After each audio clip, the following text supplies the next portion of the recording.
सारे स्टेटमेंट्स बनाए, ज्ञानव्यापी मस्जिद को लेके बहुत सारी चीजें बोली। क्या आपको नहीं लगता एक तरह से फियर मॉन्गरिंग भी की जा रही है, क्योंकि nature of the worship act का उल्लंघन नहीं किया जा रहा है? क्या nature of the religious place का इसमें कुछ भी उल्लंघन नहीं किया जा रहा है, कोर्ट का ऑर्डर खाली उसको इम्प्लीमेंट किया। आप प्लीज़, आप लोग टीवी चैनल पर जब कोई चीज़ दिखा रहे हैं, मेरी आपसे गुजारिश है, रिक्वेस्ट है कि आप पूरे फैक्ट्स को बोलिए। पहला फैक्ट ये है कि 1991 में ही ये इसी पॉइंट्स पर, इसी मुद्दों पर हाई कोर्ट ने स्टे दिया। वो स्टे वेकेट हुआ? आप अक्टूबर 2021 में ये 5 नए पिटिशनर्स कोर्ट को जाते हैं, वही सेम डिमांड उनका, और ये बोलते हैं कि हम सर्वे चाहते हैं और हमको ये कमिश्नर होना। जो 91 में स्टे दिया गया था, इसी बार डिमांड के ऊपर कोर्ट ने बोला नहीं, आप जाकर लोअर कोर्ट जो है ऑर्डर दे देता है। तो हमारा बोलना है कि लोअर कोर्ट का ऑर्डर गलत है। और दूसरी बात प्लीज़ समझिए कि मैं बार बार दोहरा रहा हूँ, at the cost of repetition कह रहा हूँ कि हमने पार्लियामेंट में क़ानून बना दिया कि 15 अगस्त 1947 को जो भी रिलीजियस प्लेस है उसको वैसे ही बरकरार रखेंगे, नेचर और कैरेक्टर चेंज नहीं होगा। आप मेरे को बताइए, सर्वे क्यों किया जा रहा है? फिर सर्वे किस लिए किया जा रहा है? सर्वे वजह क्या है उसकी? 91 के एक्ट में ये भी कहा गया कि अगर कोई भी किसी रिलीजियस प्लेस का नेचर और कैरेक्टर चेंज करना चाह रहा है तो उस पर FIR बुक करना चाहिए। और मेरा डिमांड है कि उन लोगों पर FIR बुक होना चाहिए, क्योंकि उसका मकसद वही है, नेचर और कैरेक्टर को चेंज करने का। और सुप्रीम कोर्ट ने जो बाबरी मस्जिद के टाइटल सूट में जो फैसला दिया, उसमें 5 जजेस ने कहा कि 91 का एक्ट भारत के संविधान के सेकुलरिज्म और बेसिक स्ट्रक्चर का हिस्सा है। तो ये फैसला ही गलत है लोअर कोर्ट का, बिल्कुल गलत फैसला है।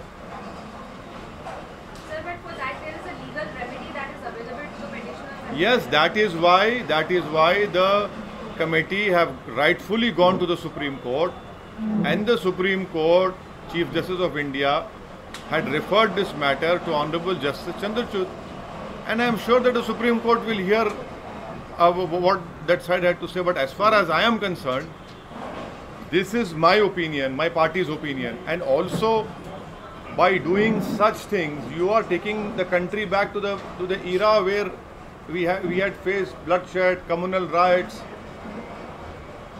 the era of late 1980s, pre-demolition and post-demolition. This is an issue which I had voiced my apprehension when the Babri Masjid judgment had come, civil judgment has come. I had said that my apprehensions are, you please look at the press conference of mine, that tomorrow everyone will say this is our Astha. This country cannot be run on the basis of Astha. This country has to be run on the basis of rule of law, the Constitution of India. Because your Astha, my Astha, then what will happen to the rule of law? What will happen to the Constitution of India? Sir, यहाँ पे गुजरात कांग्रेस का ये आक्षेप है कि मुस्लिम versus मुस्लिम candidate ऐसा हो रहा है, मुस्लिम इलाकों में मुस्लिम कैंडिडेट को खड़ा करके कहीं ना कहीं पोलराइजेशन किया जा रहा है। देखिए, राहुल गांधी कैसे हार गए? अमेठी राहुल गांधी हारे ना, मेरी वजह से हारे। अरे सुनो, आप यहाँ वहाँ की बात मत करो। आप वहाँ पर क्यों हार गए अमेठी को?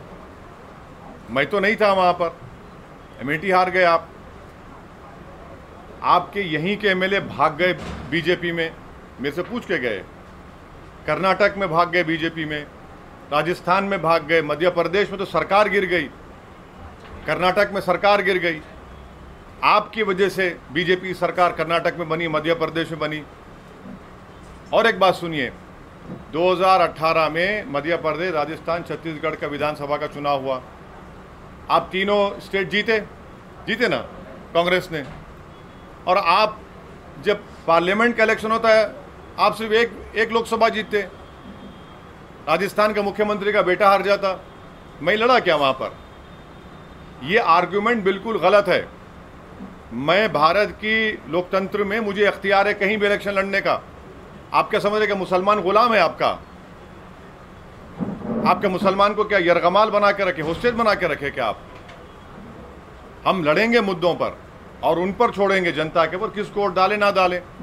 आप मेरे खिलाफ नहीं लड़ते कि हैदराबाद में इलेक्शन लड़ते ना मेरे खिलाफ तो राहुल गांधी आके कैंपेन किए, 2-2 दिन गुजारे वहां पर। मैं क्या रोया क्या छोटे बच्चे की तरह, क्यों आए बोल के? है ये रोना छोड़ो, मम्मी डैडी का जमाना खत्म हो गया। एंटाइटलमेंट की पॉलिटिक्स नहीं चलने वाली है।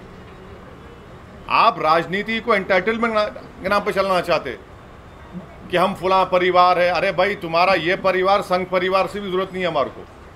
तो ये चीज है सर। जैसे कि चुनाव आता है तो हिजाब का मुद्दा लाती है, बीजेपी लाती है, हनुमान चालीसा लाती है, लाउड स्पीकर लाती है, अजान लाती है, तो बीजेपी जैसे मुद्दा लाती है, एमआईएम वैसे ही मैदान में आ जाती है।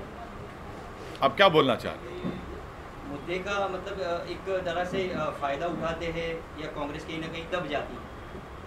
अरे कांग्रेस के एमएलए भाग गए तो मैं दबा रहा हूं क्या उनको? ज्ञानवापी मस्जिद के बारे में कांग्रेस क्यों नहीं मुंह खोलती?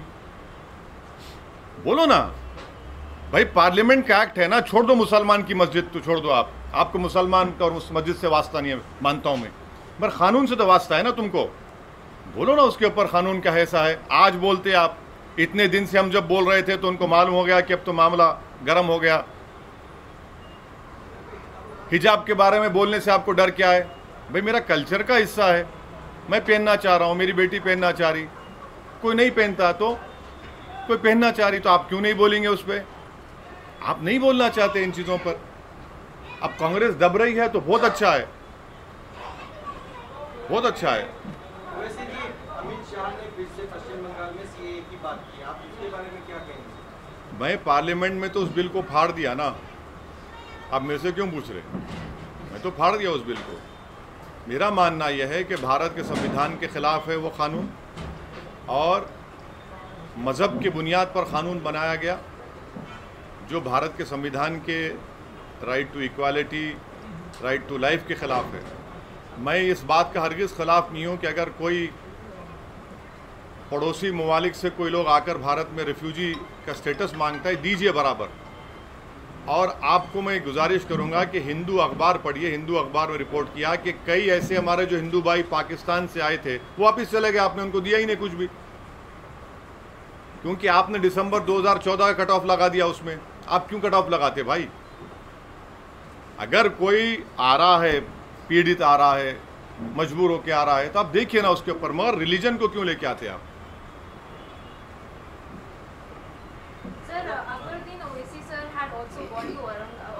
Madam, please understand. I understand your emotions. Mr. Akbaruddin Owaisi had gone to Aurangabad to lay a foundation stone for a school in which, irrespective of caste and religion, free education would be imparted to nearly, once the building is completed, to nearly 800 to 1,000 students. That is why he went to Aurangabad. Now, unfortunately, you people have given a different color.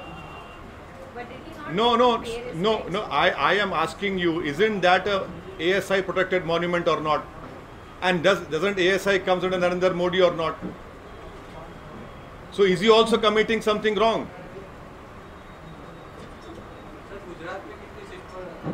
Gujarat पे अच्छे सीटों पर चुनाव लड़ेंगे और अच्छी तैयारी के साथ लड़ेंगे और इंशाअल्लाह कामयाबी मिलेगी। कितने सीट पर लड़ेंगे, कहाँ पर लड़ेंगे, अभी बहुत जल्दी है, मगर उसका फैसला जब होगा आपको साबिर भाई बताएंगे, जो हमारे गुजरात के अध्यक्ष हैं मजलिस के। ताजमहल का भी विषय सामने आया, ताजमहल को लेकर भी पिटीशन की गई है। इस तरह से अलग अलग जो पिटीशन हो रही हैं उसको लेके ऐसा है ना कि देश में गेहूं का शॉर्टेज है, मगर कौन जिम्मेदार है? औरंगजेब जिम्मेदार है। देश में कोयला नहीं है, कौन जिम्मेदार है? बाबर जिम्मेदार है। देश में अनएम्प्लॉयमेंट नहीं है, कौन जिम्मेदार है? शाहजहां जिम्मेदार है। सबके लिए मुगल जिम्मेदार है ना, मोदी जी तो जिम्मेदार ही नहीं है। ये मोदी सरकार शॉर्टेज सरकार है। ये तो ना कोयला है, ना गेहूं है, ना रोजगार है, कीमतें आसमान को छू रही हैं और रुपया गिरते जा रहा है। तो शॉर्टेज सरकार बोलना चाहिए उसको। तो ताजमहल क्या है भाई? इतने साल के बाद हाई कोर्ट ने क्या कहा? देखिए, अभी मैडम का सवाल था, हाई कोर्ट में 2 जजेस ने कहा कि अब तुम कल बोलोगे हमारे चैम्बर में क्या हो रहा है देखना चाह रहे हैं, उसको खारिज कर दिया। लोअर कोर्ट बोलता है नहीं, नीचे आके देख। अब बताइए, हाई कोर्ट में बोल रहा है ये। अच्छा, इनको अभी क्यों ख्याल आया ताजमहल में ये है? ये समझ में नहीं आया। मेरे को लगता है कि वो जो नीचे जाना चाहते हैं ना, वो देखना चाह रहे हैं, बुरा मत मानिए, जोक कर रहा हूँ, कि नरेंद्र भाई मोदी की डिग्री कहीं ना मिल जाए उसमें। एंटायर पॉलिटिकल साइंस डिग्री जो नहीं मिलती है उसको देख रहे हैं शायद, कि भाई शायद वहां पर मिल जाए, वही लगता है।